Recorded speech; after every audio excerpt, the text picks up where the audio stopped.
No, Well, they're not going to go away. They're going to have Mexico City coming up, and we're going to get all kinds of information out on that and stop them at the pass. Okay, what's Mexico City coming up? I don't know offhand, but it's this coming year. Okay, but I mean, what is it that's coming up there? Same thing as Copenhagen. Let's have a carbon footprint, a carbon tax. Let's have eugenics. Let's have selective breeding. I mean, it sounds like a Hitlerian camp. It's unbelievable what's going on with these people.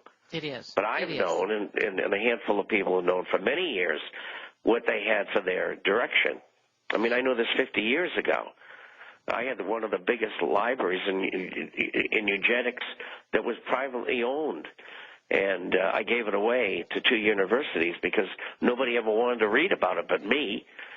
But anyway, there's a whole bunch of side issues here which lead up, and they talk about over and over and over the New World Government. So, it's in your face. It is. All you people that didn't believe us, well, now you can. Whether you want to or not. And I'd like to open up the phone lines, 800-259-9231, 800-259-9231. If you have a question or comment for Bob Chapman. I want to know, Bob, and I want you to tell me what is going on here with Obama, a.k.a. Barry Soetoro, giving out all this money. It's not making any sense. They don't know where it's gone. They don't know how much they've given out. But, we need to give out more. What are they doing with all that money? Are they just trying to take out everything before the system implodes? Is that their goal? One of my contacts in Washington said that half the money from the stimulus plan was being sidetracked to pay off members of Congress. Now, I've got no proof of that other than his comment. And, I try to get figures out of Washington, and the administration says 2/3 of the money's been spent. And then I hear 25%'s been spent.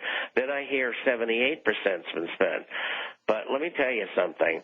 They want those TARP funds, and the Fed wanted to take them out of the market, to keep inflation down from, getting higher than 14%. And then the Treasury came in and they said, hey, we want a couple of $100 billion of that stuff too, because you've got to buy our treasuries because nobody will buy them anymore. Like the Chinese says, they don't have any more money to buy them. And so what they have to do is have the Fed create money out of thin air, which in this case they already have with the TARP money. Okay, now let me ask you a question. The United States is printing up money out of thin air for our TARP funds to give away or send off to, banks in Bermuda or Bahamas or whatever. I don't know what they're doing with it. But why doesn't every other country out there just print up all the money they want also? Why doesn't everybody do what the United States is doing? And then they wouldn't have any need for money. I mean, Africa could feed all those starving people over there if they just print up all the money in the world. Why don't they do that? They all are. Do they not have enough ink? Now, let me give you an example in Europe, which is a parallel example. The United States has been increasing money supply and credit by an average of 14% for the last 9 years. And sometimes it's been as high as 28% and as low as 10%. Well, in the European Union, which is within that is the Eurozone, they have the European Central Bank, and they were creating money and credit at 12.8%, but now it's down to 3.7%. So they've seen the light, if you may. But what they stand now of facing is that their interest rates are relatively high at 1%. That's the European Central Bank to the bank's rate, just like the Fed rate is 0.25% to the banks, not to you and I, but to the banks. That's so they can make money. And the 2 representatives that just got bought out for their vote.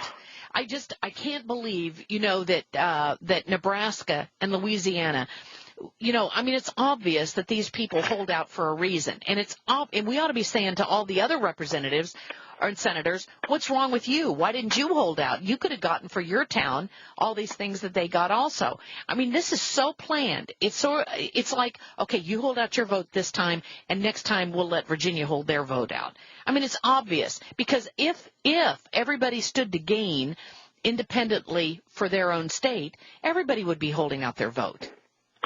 Well, it's interesting you bring that up, because this morning I just did a piece, and Mary Landrieu in Louisiana and Ben Nelson both are going to get $300 million in Medicaid relief. Unbelievable. That's the payoffs. And under the Constitution, Article 1, Section 9, Part 6 of the Constitution, no preference shall be given to any regulation of commerce or revenue to the ports of one state or another, one state over another. And Article 2.4, Section 2 says, the citizens of each state shall be entitled to all the privileges and immunities of the citizens in the several states. In other words, there should be no preference. Absolutely. And I'm going to do a big push on this week, and it's going to carry over into January. On ABC, CBS, they've decided that they want me to talk about this. Oh, good. And I'm going to ream them, I'm telling you. And it's a wonder these people have me on. They must be hard up for ratings or something. But anyway, I'm going after them, just like I went after 1207 for 4 months, and I know it helped. Okay. All right, let me go to the callers. We have got lots of people hanging on here that want to talk to you. Ralph in Michigan, you're on with Bob Chapman. Go ahead, please. Hey, Joyce, I got two things I need to talk about. All right, welcome. One of them was I was in the bank run that happened here in Michigan in New Baltimore Saturday. Really? Tell us how they handled it. Well, let me just make a notation on this other story, too, that happened the week before. The week before, there was a business that was closed down in Chesterfield, which is right next to New Baltimore. It was a guy who bought and sold gold. And now he'd been there for almost a year, but they came in and closed him down. The reason they gave was because he didn't have a license for buying and selling gold. But from what I understand from word on the street is that he was paying cash, not checks, cash. He was paying the minimum amount of cash. In other words, that way you didn't have to report to the IRS those forms you had to fill out. Mm-hmm. But he was paying cash to people who buy their gold, and that's when the police moved in and shut it down. Interesting. So I just thought that was interesting there. Yeah. Okay, and Saturday, nobody was informed about this bank going under in New Baltimore. This has been a family-owned bank, and it went through the Depression. And, to get money out of this bank, you had to be somebody or have good collateral. You know what I'm saying? It's not one of these banks that just loaned out money. Okay, and it was Chesterfield Bank. Is that the name of it? Oh, no, this was Citizens State Savings Bank in New Baltimore. Okay, Citizens State Savings Bank in New Baltimore. Got it. Yeah. Okay, and here's the thing. They did not put out any release on it in the local area. Now, from what I understand, there was a release put out in other areas, 20, 30 miles away, in other newspapers that were 20, 30 miles away, put out the day before. But in our local paper, which just came out that Wednesday, there was no notification put in it whatsoever. I found out about it because we had just purchased a new computer, and my wife went to bed, and I was up late hooking up the computer that way it'd be ready for her in the morning.